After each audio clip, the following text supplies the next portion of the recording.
Welcome back to the Full Court Trap. Today we got another Cavs reaction commentary, whatever you want to call it. Because I did watch this game. Got a lot to say. This was by far the most frustrating game of this Cavs season so far. Yeah, so let's get into it. Man, they could not defend the three all night. They couldn't defend the paint all night. Starting with first play here. I mean, giving up that offensive rebound to start the game was crazy. It definitely set the tone. Um, Actually, for for one of the few times this season, the shooting was fantastic. Strus was really starting to heat up. I'll start talking about the good things. Strus was awesome. Great shot there. He was great throughout the night.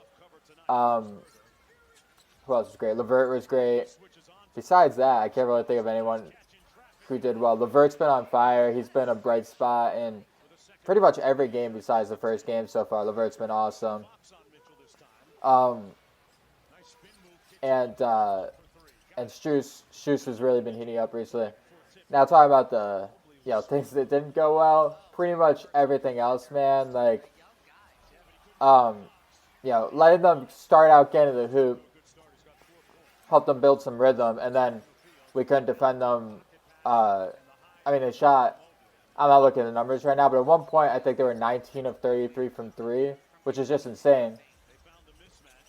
And it wasn't they were technically contested, a lot of them, in the way that it was a late contest, there was a hand up, but they weren't real contests, you know what I mean? And I don't know how the thing that worries me about the Cavs, right? I don't like to overreact. It's early in the season. 4-6 start isn't the end of the world. What worries me is it's these fast teams with really tough guards that are giving the Cavs problems. You had first the Thunder with Shea, beat them twice. The Pacers with Halliburton, gave them twice. Granted, the first time the Cavs were playing with basically nobody out there. Same thing with the Thunder. Actually, the first Thunder game, the Cavs were pretty good most of the night. Unfortunately, choked at the end, but they're really good most of the night. But man, this game, they just couldn't defend anything. They had some really bad turnovers as well.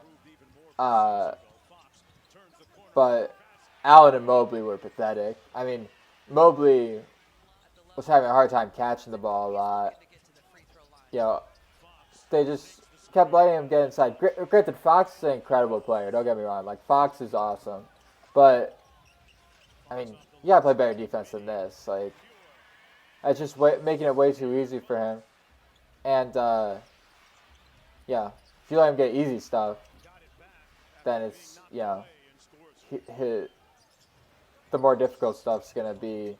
He's got so much confidence at that point. Yeah, this was where it felt like, damn, they're not missing. Monk's really good, too. I'm a big fan of Monk's game. It's a nice pass. But, man, there are points in this game. Also, Mitchell's been on a tough stretch recently. He'll bounce back for sure. What was I saying? But man, this, I don't know, just the defense, something has to get fixed. I don't know how they fix it. Granted, the thing I will say is Okoro being out definitely hurts him a lot on defense. They could have, given him a lot of looks at Fox yesterday and stuff, and, that could have, potentially made it a lot harder on him.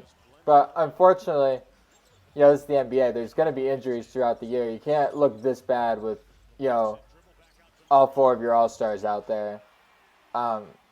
There's plenty of time to turn it around. Obviously, there's new pieces, but the lack of defensive effort really worries me. The offense, that's the other thing, too. I don't understand the way they're running offense right now, because Mitchell's so good off ball, and Garland's so good as a facilitator. I don't understand why. It seems like they'll go 3 or 4 possessions without Garland touching the ball.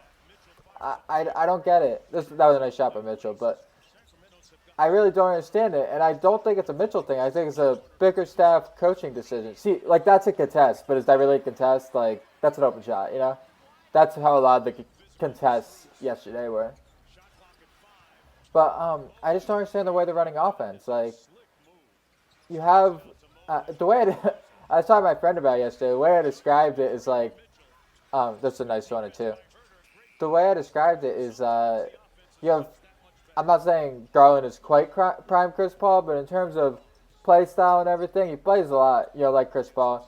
It's like you had, in New Orleans, you had Chris Paul and Eric Gordon, who was a very good scorer in the backcourt. I'm not saying Donovan Mitchell's Eric Gordon either. He's a lot better, but it's like you had prime Chris Paul with Eric Gordon in the backcourt, and you had Eric Gordon taking up the ball, half of the possessions. It makes no sense. You're not letting Garland play his role with Mitchell taking the ball up that much. Bickerstaff has done a lot of things that's confused me. Like, at times, I think Cavs fans have overrated, or overreacted, in terms of, the wins and losses. Like, last year, winning 50 games, you're not going to fire your coach. But man, I've thought Bickerstaff is overrated, not a good coach since 2020. And Herter was going crazy, too. He was not playing well before this game. He went crazy. But, man, I've not been a Bickerstaff fan ever. His lineups back in the day made no sense. I mean, now, lineups are more clear-cut just because, the players they have. But the lineups he'd be running back then, never made any sense. He never runs any offensive sets. I mean, the best you'll get with him is a pick and roll. It's crazy. LeVert was so awesome in this game, though, man. Need LeVert to keep playing like this. I think, in my opinion, he's a Sixth Man of the Year candidate right now. Right at the top of that list. He's been amazing. That's the other thing that worries me, too. Is you had, Mitchell's first amazing stretch to the year. You've had how LeVert's been playing. At some point, guys are going to cool off, and you're 4-6. You know what I mean? Obviously, I think, obviously I had to get healthy. It's just frustrating. But, man, look at... Oh, wait, never mind. That was a nice putback by Allen. One of the few nice plays he had all night. But, yeah, here, I think this was when they really started to just, pull away. But even in this game, when the Cavs were down 5, I never felt like they had a chance. And that's weird for me. I'm usually very optimistic. This guy was making a lot of shots, too. I think he was the EuroLeague MVP. This was just bad effort. How do you not get that rebound, Niang? Seriously. Niang has to be better. There's no way you don't get the rebound there. LeVert was amazing. But, man, it's just a frustrating game, man. Like I said, Fox is incredible. Monk's great. They had the best offense in NBA history last year. So, it's not really the fact that they were scoring that bothered me. It was the lack of defensive effort. You know what I mean? That was really bothering me. But if you're or anybody who, has an opinion on, this Cavs team, let me know in the comments, how you're feeling. Do you think they're going to, figure it out in terms of, I know they're going to beat the bad teams. They're going to make the playoffs. They'll be a top 4 seed probably. That was a great shot. But, they should be beyond that. They got so much talent. There's no reason for them to not be Eastern Conference Finals contender. Right now, the way that they're not looking any different than last year, besides the fact they have, one spot up shooter. But it feels like they should have made more adjustments. And Garland looks awful. Hopefully, as he gets more time playing, he heals up, from that hamstring thing. He, that works itself out. But right now, he has not looked good.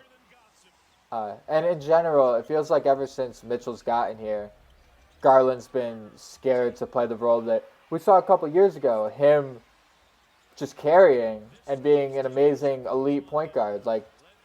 He was averaging, I think, around 26 and 12 for a few months there. He was amazing. At least for a month or two. Garland needs to be more aggressive. I don't understand. In the last playoffs, Garland, their best quarter, because, Game 2 was really due.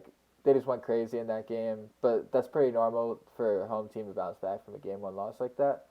The quarter where it really felt like they were putting together how they could beat the Knicks was in Game 4 when they had the ball in Garland's hands, playing through Garland. Garland's hitting middies. He's setting up Allen and Mobley for alley-oops. There's pick and roll. There's, actual offensive sets. And then, Mitchell had a rough fourth quarter and they were playing through Mitchell. But they look so good as a team. Like, their best potential as a team is when they're playing through Garland and Garland's clicking. And Mitchell can play off ball. And it takes a lot of pressure off of Mitchell, too. He doesn't have to be, firing up all these shots off ISOs. That's not helping anybody. So, man, I think they're going to figure it out. It's the 10th game of the season. Might just look back on this game and be like, man, this was, a turning point for them. But it seems like the team's frustrated. After the game, I know there's reports that, like, people on the team were frustrated, whatever. They got the Trailblazers and Pistons coming up, so hopefully win both of those, get back to 500, and then, then they got, I think, Nuggets, 76ers. So, like, those type of games, they got to start winning these games against good teams. I think I'm going to beat the 76ers game, actually, which is going to be a fun one. I've never been to a game in Philly, so excited for that. And I think also on Friday, I'll actually be able to give you guys, like, a real reaction because I think I'm going to have to miss that Pistons game. That'll be the first game I'm not able to watch this year. So I'll give you guys, like, an actual, reaction to that game as opposed to it being, like, like more of a commentary. But thank you guys for watching. Please make sure to like, comment, and subscribe. And I'll see you guys in the next video. Peace.